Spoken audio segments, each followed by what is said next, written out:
Depuis l'éclatement de la guerre au Soudan en avril 2023, de 970 000 personnes venues du Soudan ont trouvé refuge dans l'est du Tchad, et notamment la région de Ouaddaï qui accueille la majorité des réfugiés.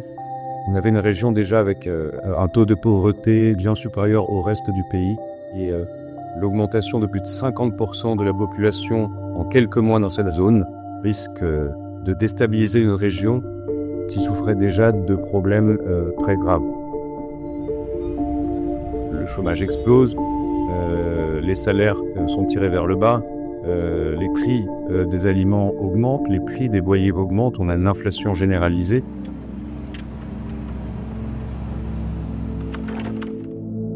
Le manque d'opportunités professionnelles et d'opportunités économiques dans la région pousse beaucoup de jeunes tchadiens à chercher à émigrer, et notamment dans le nord du Tchad, dans la région du Tibesti, où l'orpaillage et les mines d'or sont très nombreuses.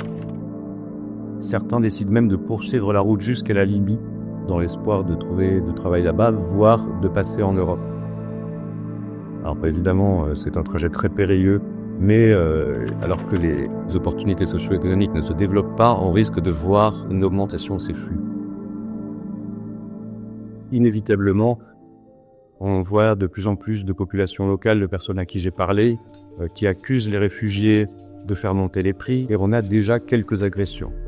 Pour l'instant, cela reste très limité, mais les réfugiés continuent d'arriver. La réponse humanitaire à cette crise a été très rapide, il faut le reconnaître, mais cette réponse humanitaire est sous-financée. Et ce sous-financement est générateur de violence. Si les humanitaires obtiennent plus de moyens, ils pourraient cibler en priorité les points qui ont créé les premiers épisodes de violence et qui sont les points les plus sensibles, c'est-à-dire l'accès à l'eau et l'accès au bois.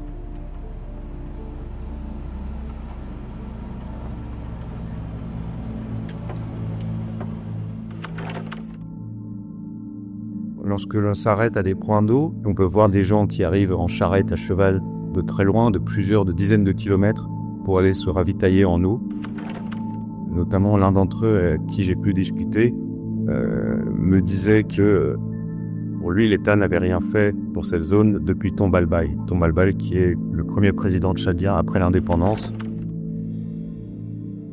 Ça donne une idée du sentiment d'abandon que la région ressent depuis des décennies.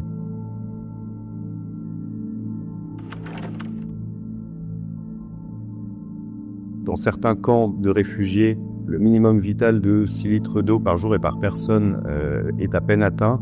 Et on peut voir dans ces camps de réfugiés des grandes files de femmes avec leurs jerrycans qui attendent pour aller collecter de l'eau potable. On voit déjà la tension très importante dans ces files d'attente, avec des gens qui craignent d'arriver trop tard, que les réserves ne soient plus suffisantes pour eux, et donc des disputes éclatent parfois.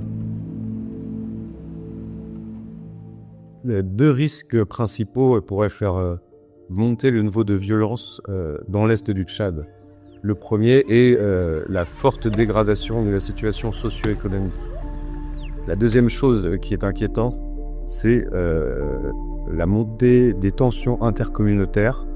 Et si je veux résumer vraiment très grossièrement, la principale ligne de fracture, elle est entre les populations arabes et les populations non arabes. La majorité des réfugiés soudanais qui sont arrivés appartiennent à des communautés non arabes, dont beaucoup ont subi de très violentes exactions de la part de l'un des partis au conflit soudanais, les forces de soutien rapide, qui sont composées en majorité de communautés arabes. Et donc ces personnes-là arrivent également au Tchad avec des colères très fortes, une haine très forte, viscérale envers les Arabes, qui se rajoutent à celles préexistantes dans la région et qui pourraient mener à des conflits communautaires importants. Ce sont des tensions qui sont liées à des angoisses identitaires, notamment des populations non arabes qui ont vu des éleveurs, notamment arabes, arriver du nord du Tchad depuis les années 80 et qui sentent leur pouvoir coutumier, mais aussi leur contrôle de la terre menacé par ces personnes qui pratiquent plutôt l'élevage, alors que les populations locales sont plutôt sédentaires et plutôt des pratiques agricoles. En plus d'être stigmatisés, notamment dans le Wadaï, ils avaient l'habitude de vendre leur bétail au Soudan. Depuis que la guerre au Soudan a éclaté, ces réseaux de vente ont disparu et les éleveurs soudanais viennent au Tchad vendre leur bétail. Donc l'offre augmente. Donc, on a une baisse de la demande et une augmentation de l'offre. Ce qui fait que les prix du bétail bovin, les chameaux, de chèvres ont chuté. On est conscient que le Tchad n'a pas de moyens illimités et on salue les mesures qui ont déjà été prises, notamment des projets d'infrastructure d'une part, mais également des projets de lutte contre la vie chère avec des distributions d'enveloppes de cash aux ménages du Wadaï pour faire face à l'augmentation des prix de la nourriture et au taux de malnutrition qui augmente. Il serait important de poursuivre ces politiques, voire dans la mesure du possible de les étendre. Ça, c'est une chose.